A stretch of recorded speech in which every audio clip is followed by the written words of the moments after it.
and you can see based on the usage, this is my current RAM stats. I can also see of more RAM stats, and I can also swipe down below, see more and more apps.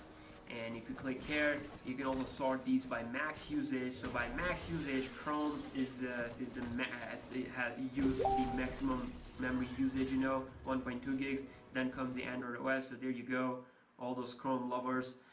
So yeah, you can see some stuff that most of the time that's hidden, so which you can easily access by going to the management folder, then going to memory apps. So yeah, that's pretty cool. Alright, so moving towards the next tab, which is probably one of my favorite here, is if you go into, let's see here, if I go down, it's in the notification section, you can see it says notification LED.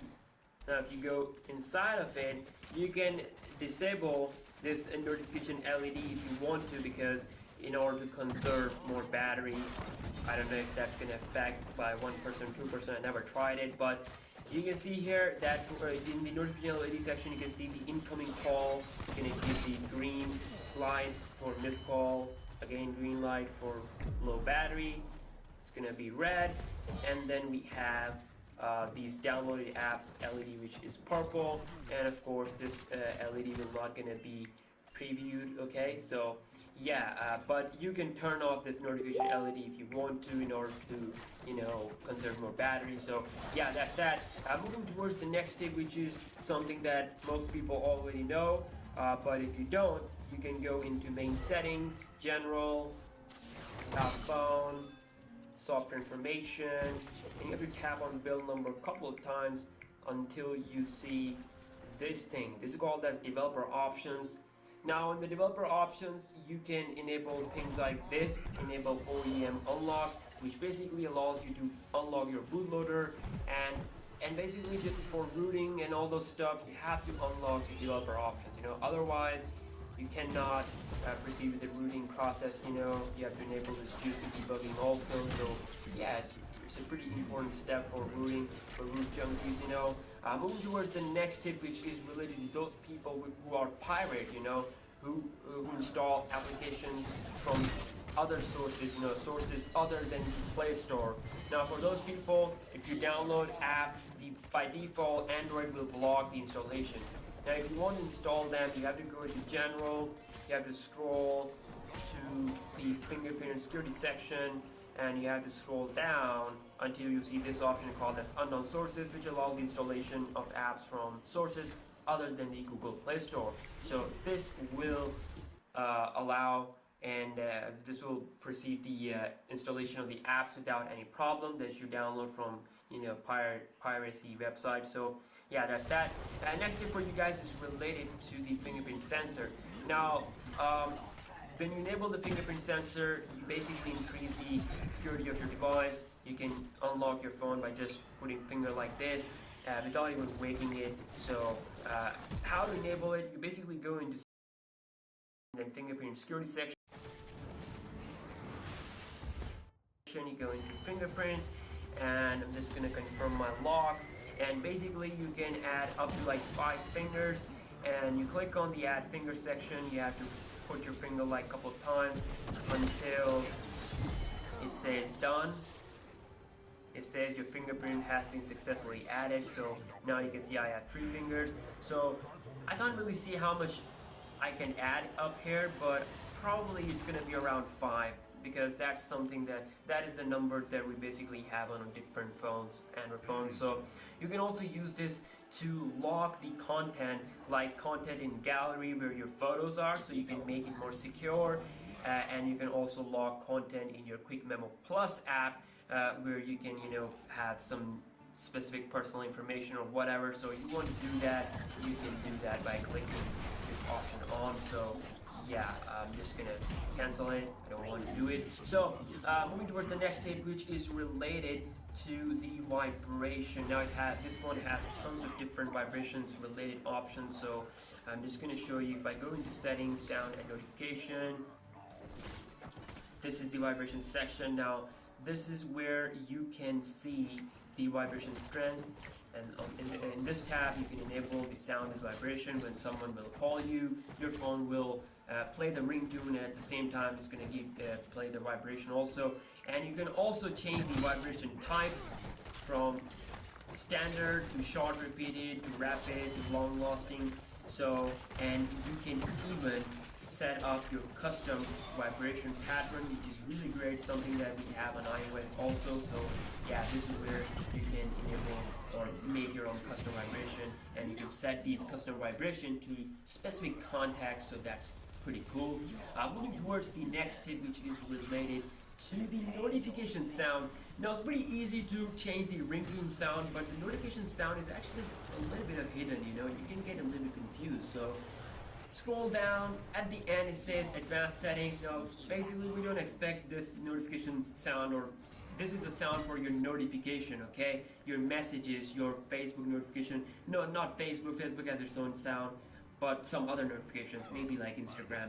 So you can go into notification sound, and you can have different sounds there, a bunch of different sounds. You can even have some of your own custom sounds, like you can choose your music track or song track from your gallery, or some specific notification sound that you have downloaded from third-party apps. So it's gonna all appear there. So it's pretty cool to have it, but it's a little bit of hidden. You know, you have to go into the more section there.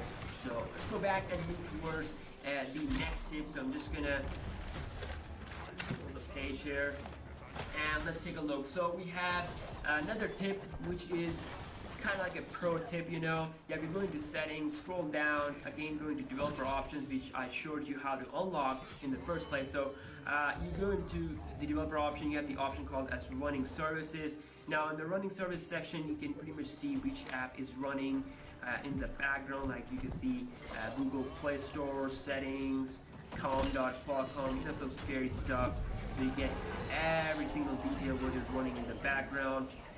You can also see that it shows you information about how much of RAM is free. Again, some basic information. You can also see the cached process, which is basically something that, you know, your phone stores for temporary. Like if I go into Quick Memo Plus, it says this is an old app process that is still running in case it's needed again. So usually no reason to stop it, but you can stop it if you want to, because I'm not using Quick Memo Plus at the moment. And you know, this might help you to increase more apps. You can see it's now not showing up there. So yeah, this might be like some under the hood tricks there to unleash the power of your G5, you know. And yeah, I thought about why not show you guys in this video. And moving towards the next tip, which is related to the always on mode. Now this is the always on mode, okay?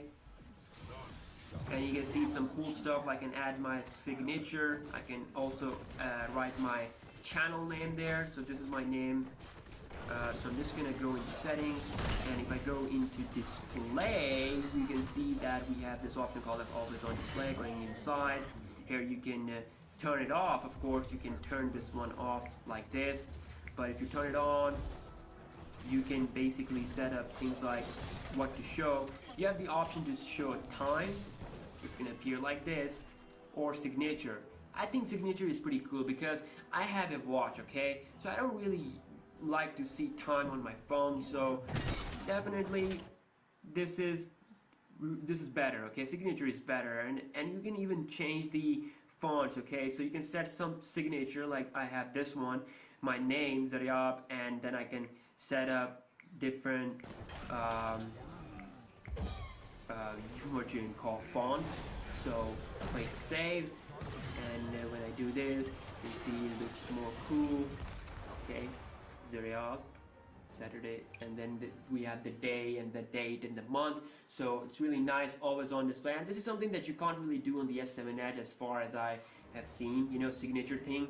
So moving towards the next thing, which is related to the touch buttons, these touch buttons, okay? So this phone does have on-screen buttons, which is a nice thing, you know, on-screen buttons. So going into display, we have the option called as home touch buttons. Going inside, and you can see that you can pretty much change the combination. So you can, obviously by default you just have these three buttons, so you can add things like Q slide, capture plus, notification.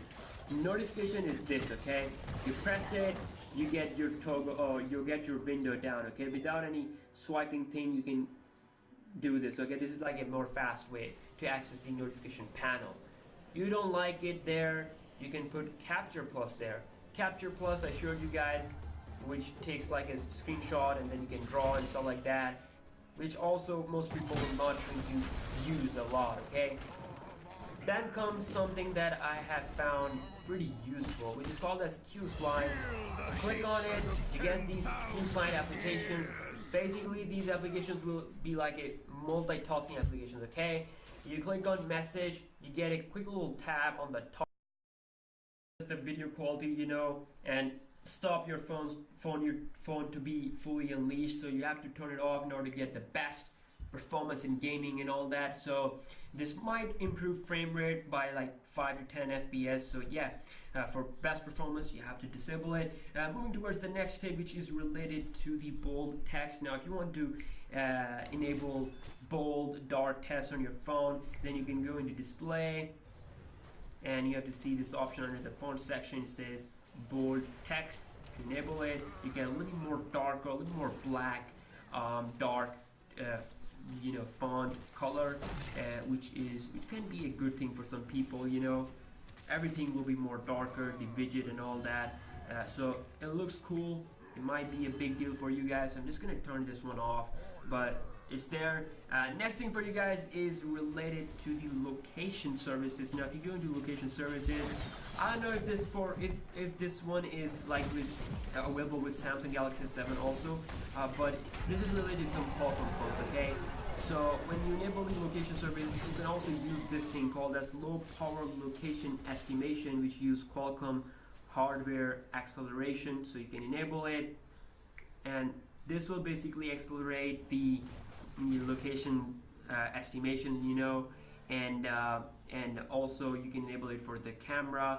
So, but the thing here is that this can be a good thing, but the thing here, when you enable it, it will be running all the time, so this can eat up your battery, so you can just disable it when you're not using it. So yeah, that's that.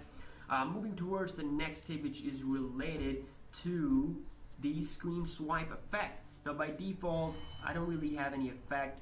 I can just go here, holding on the screen, going into home screen and settings, and you can see I have an option called as screen swipe effect. Clicking on it, enabling it, first of all it's on slide. I can have it on, let's say, breeze. Click OK, and now you can see it's cool. It's more cool, looks more smooth. Next tip is related to the IR blaster on this phone, which is of course not available on the Galaxy S7 Edge. So the IR blaster on the LG G5, you get a app by default in the LG folder, which is called as the Quick Remote. Now this will allow you to pretty much control your TV, your set-top box, audio air conditioner, projector, and you can also use it as a universal remote, you know. So yeah, and you are not just bound to use this Quick Remote app. There are some tons of applications available in the Play Store. Some of them are paid, but they will give you much more options, and you can even control like every single air conditioner company, you know, air conditioner from different companies that by default this app can't control. So you get much more options in the third-party remote app. So yeah, that's there, and I really like the LG for doing this, you know, for having this IR blaster here. So let's move towards the next tip, which is related to the contacts info. So when you go into settings, you go into display, you go into lock screen. Now here you have the option to of course change the wallpaper, but other than that, all that BS, other than all the BS, you have a contact information, you know, or a setting for contact information. Now you can set this thing always on lock screen, okay, which means like whenever your phone gets stolen, or let's say if your phone gets misplaced, okay, you forgot your phone in a restaurant, you can do this, okay.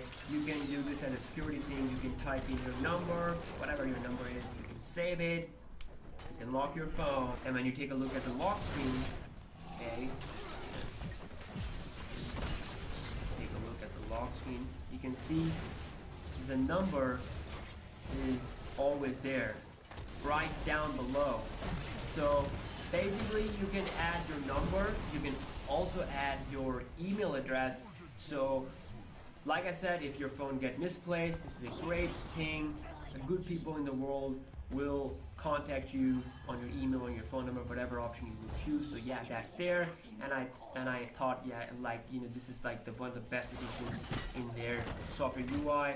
And let's move towards the next step, which is related to the disabling of smart bulletin. Smart bulletin is like a smart ping, you know, like a widget going on to your home screen. So by default it is enabled, so you have to disable it by going into, of course, the same home screen settings, and of course it will be looking like this. Okay, to turn it off you have to hold down, again going into home screen settings, and then scroll down and disable it, and that's all. Of course you have the option to disable it completely, or disable it for like some things, like for LG Health, Calendar, Smart Settings, Quicker Mode, and Evernote. You can just leave it there for music. It looks kind of cool, you know, just quickly playing music and all that looks really cool. So let's move towards the next thing, which is related to the smart or what you call sorting of applications. You can sort the applications in a true alphabetic order. You know, when you install applications, they will just scatter all over your home screen. This will not gonna look good, so you have to go into the home screen settings. You have to see here in layout section you have sort apps by. You click on it, you can sort them by download date or name. So if I do name, and here we go, you get more of a organized app section, so they're not gonna be wandering everywhere. So yeah, that's pretty cool. Moving towards the next tip, which is related to the screen color. Now this is something that most people don't really know. You can actually tweak the screen of your LG G5. You have to go to general, scroll down. Okay, there we go, and here you can see we have these options. And first off, we check out the vision settings. You get tons of options like talk back and message and call wise. It's basically options for those people who have some kind of disability, whatever you're gonna call it. And there's a one specific option called as screen color adjustment. Now you can adjust the screen colors according to your eyes. If the more white screen hurts your eyes, you can enable red green, which basically turn down the white tone a little bit. You can turn this one on, blue, yellow, or you can even tweak it manually if you want to, like this. You can see that now it's going to be more greener, so you can also make it more yellowish, which gives you like a night shift type of thing. So yeah, it's there, and it's under the what you call accessibility settings. I'm going to go back and show you guys some more options in the accessibility section. We have the motor and cognition. Here you have a touch assistant, and this is pretty cool because if you are using a LG G5, like if you are planning to use this phone for like 2 years, and maybe if you mess up its volume rocker, you can actually use this touch assistant feature, which basically gives you this quick little thing here. You press it, you get these options. You can increase the volume, you can decrease the volume, you can use this to get to home screen. You can even use this to power off your phone. So yeah, that's pretty cool. Okay, so second last tip for you guys is that a lot of people ask me from where I get all my